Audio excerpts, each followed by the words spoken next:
लेकिन रोहिणी जी की को बुलाएंगे अपनी पार्टी में?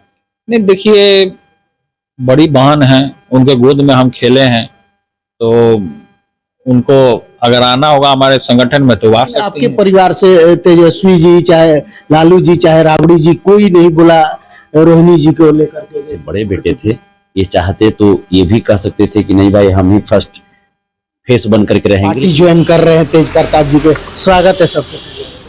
आप लोग सभी लोगों को यहाँ अपने आवास में मैं स्वागत करता हूँ, और संतोष रेणु हमसे शुरू से ही जुड़े हुए हैं, और आज हमारा जो है कि संगठन को ज्वाइन कर रहे हैं, तो इनका मैं स्वागत करता हूँ जनशक्ति जनता दल परिवार में। बहुत बहुत आपका स्वागत है। चलिए, देख सकते हैं पार्टी ज्वाइन कर लिए हैं तेज प्रताप। टीम जो है बहुत ही मजबूती से, मतलब कि जनशक्ति जनता दल ब्लैक बोर्ड है। चलिए, ब्लैक बोर्ड है, चुनाव चिन्ह ब्लैक बोर्ड, जनशक्ति जनता दल।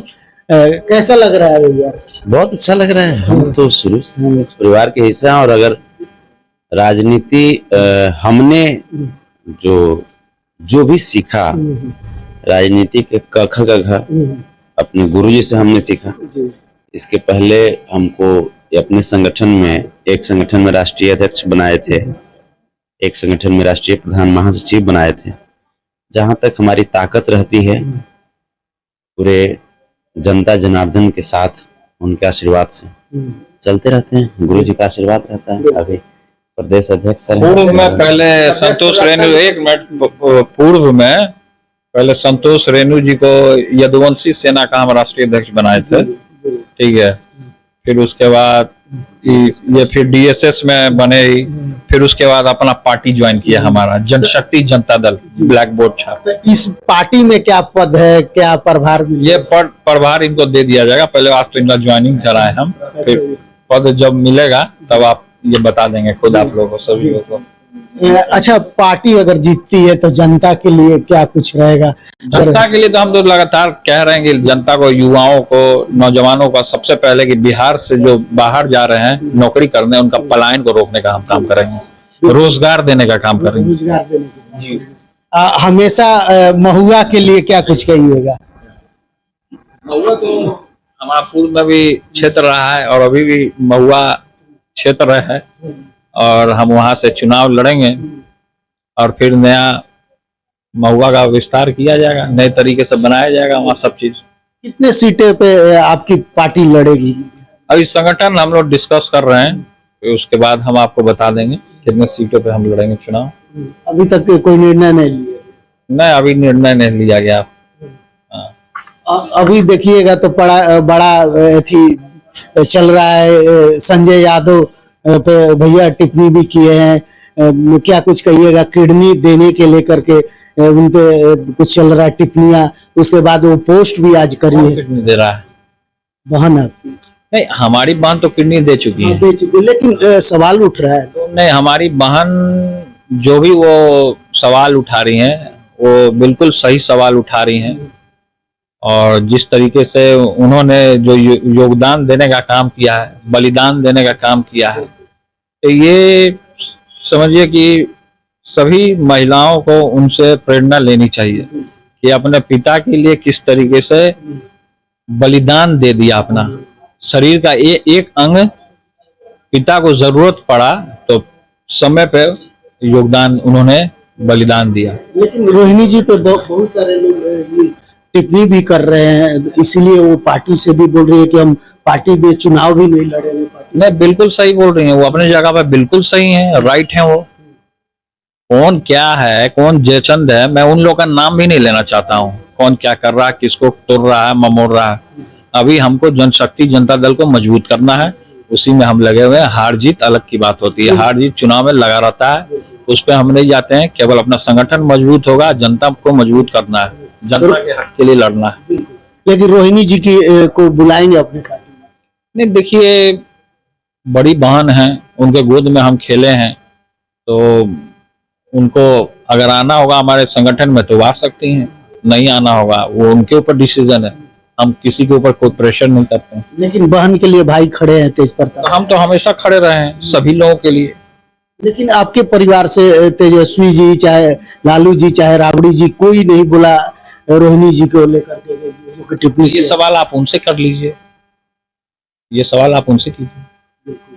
चलिए, तो हमारे साथ तेज प्रताप जी थे जो कि संतोष रेणु जी आज पार्टी ज्वाइन किए हैं, लेकिन आप लोग क्या कुछ सोचते हैं जरूर बताइएगा तेज प्रताप जी को लेकर, इनकी पार्टी को लेकर के आप लोग बताइएगा।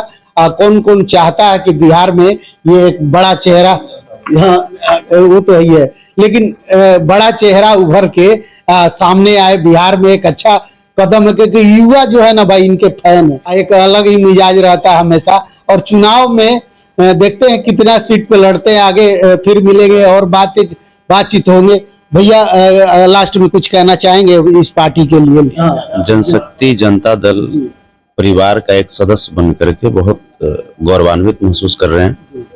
और जिस प्रकार से हमारे आदरणीय राष्ट्रीय अध्यक्ष श्री तेज प्रताप यादव जी की छवि रही है बेबाक और जनता के लिए हमेशा ये तत्पर रहते हैं। आप पहले भी देखते होंगे शुरुआती दौर से इनका मतलब कोई भी व्यक्ति इनके मतलब घर पे इनके आवास पे समस्या लेकर के आए तो गेट हमेशा खुला रहता है। और एक जमीन से जुड़े हुए नेता की यही निशानी होनी चाहिए। अभी भी हम देख रहे थे जाके बाढ़ पीड़ित में नाव से पूरा सामान बांट रहे हैं गरीब को, यहाँ पे भी बुलाए थे राघोपुर में जाकर के बाढ़ राहत सामग्री जो था बीच मझधार जो पानी जहाँ बढ़ा हुआ था वहां जाके हम लोगों को मदद करने, जबकि कोई नेता वहां नहीं गया। और यहाँ पे भी आवास पे भी बुलाए। जमनिया तो बिहार के नक्शा से खत्म हो चुका, गांव का गांव बह गया, हजारों लोगों का घर डूब गया, बर्बाद हो गया। तो मैं वहां भी गया था। लेकिन वहां के लोगों के लिए क्या कुछ कहिएगा? वहां के लोगों के लिए स्थिति जो है बहुत दर्दनाक है। और ऐसे सिचुएशन में जिनका घर उजड़ गया, सरकार जो है चुप्पी साधी हुई है। खासकर आपदा विभाग जो है वो कोमा में जा चुका है।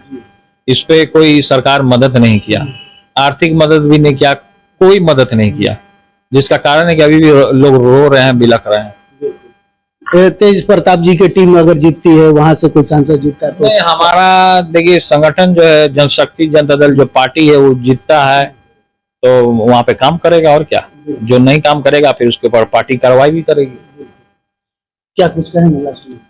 बहुत अच्छा लग रहा है। और अब जो भी पार्टी के द्वारा जो हमें जिम्मेवारियां दी जाएगी उसका हम अपनी पूरी ताकत से, चूंकि नाम ही है जनशक्ति जनता दल, मतलब जितने जो हमारे जो जनता जनार्दन है उनकी शक्ति से उन्हीं के लिए कार्य करते रहेगी पार्टी, और हमेशा लगे रहेंगे। लेकिन पहले आप आरजेडी के लिए हमेशा सिपाही थे, लड़ते थे, आज ज्वाइन कर लिए जनशक्ति जनता दल। देखिए कुछ चीजें ऐसी होती है कि जहाँ पे विचारधारा पे कुछ अगर खटास आती है तो अगर जहाँ हृदय अगर नहीं कहे, आज आप देख रहे हैं कि किस प्रकार से वहाँ पे हम सबकी बड़ी बहन जिन्होंने महिलाओं की मान सम्मान उनके सर को फख्र से ऊंचा कर दिया, आज उनके ऊपर लोग टीका टिप्पणी कर रहे हैं। तो हम लोग जितनी भी महिलाएं हैं हमारे देश में, प्रदेश में, देश की समाज की आधी आबादी हैं, तो उनकी तकलीफ, उनकी समस्या हम लोग बखूबी समझते हैं और आगे भी समझेंगे। इसी चलते आप थोड़ा आज पूरा आग बबूला हो गए थे, आज ठेस पहुंचा था। नहीं, जैसे हाँ होता है ना, क्योंकि हम लोग भी इंसान हैं, हम लोग भी इंसान हैं। और वही वजह है कि हमने आज बिल्कुल, क्योंकि जिस प्रकार से पहले आप देखे होंगे कि हमारे आदरणीय राष्ट्रीय अध्यक्ष श्री तेज प्रताप यादव जी को जिस प्रकार से साजिश करके उस पार्टी से और परिवार से अलग करवा दिया गया, आप बात को समझ सकते हैं। ये पूरी तरीके से ये षड्यंत्रकारी लोग, ये समाजवाद की जो यहाँ जो रीढ़ है, जो समाजवादी पद्धति है, उसको तोड़ना चाहते हैं लोग। तो आदरणीय श्री तेज प्रताप यादव जी ने जो बीड़ा उठाया है, तो हम लोग पूरे बिहार के लोग 14.25 करोड़ की आबादी, हम लोग हाथ से हाथ मिला करके इनके हाथ को मजबूत करेंगे। और जो इनकी जो समाजवादी विचारधारा है, जो इनकी जो विकास की विचारधारा है, हम लोग इसके साथ लेकिन तेजस्वी जी बोलते हैं कि हम रोजगार देंगे बिहार में। अब देखें कि नौकरी भी लगातार दे रहे थे, लेकिन उनका सपना क्या अधूरा रह जाए? देखिए, ये सपना किसी विशेष व्यक्ति के ऊपर आधारित नहीं होना चाहिए। 14.25 करोड़ बिहारियों का सपना का क्या होगा? 14.25 करोड़ जो बिहारी हैं उनके सपने को लेकर के हम लोग कहाँ सोच रहे हैं? तो व्यक्ति विशेष का सपना पे राजनीति नहीं होती। राजनीति करने के लिए जब आप चलते हैं तो पूरे समाज, पूरे जितने भी, जो आपका प्रदेश है, जो आपका देश है, वो आपका अपना घर है, आपका अपना परिवार है। तो आपको देश प्रदेश को लेकर के चलना पड़ता है, ये व्यक्ति विशेष की चीजें नहीं है। और मैं तो यही कहूंगा कि जिस प्रकार से इन्होंने उदार भावना से बहुत समय, जैसे बड़े बेटे थे, ये चाहते तो ये भी कह सकते थे कि नहीं भाई हम ही फर्स्ट फेस बन करके रहेंगे, लेकिन दावेदार भी। हाँ, लेकिन इन्होंने समर्पण दिखाया, इन्होंने त्याग दिखाया, और उसके बाद जिस प्रकार से इनके साथ जो चीजें हुई, ये आप सब लोग देखे, ये बिहार और देश की जनता ने देखा। तो जाहिर सी बात है कि आज जिस लड़ाई को लेकर के आगे चल रहे हैं, तो पूरे बिहार के लोग इनके साथ खड़े हैं। चलिए, बहुत बहुत धन्यवाद। लेकिन आप लोग क्या कुछ सोचते हैं जरूर बताइएगा, अपना राय कमेंट बॉक्स में। धन्यवाद, नमस्कार।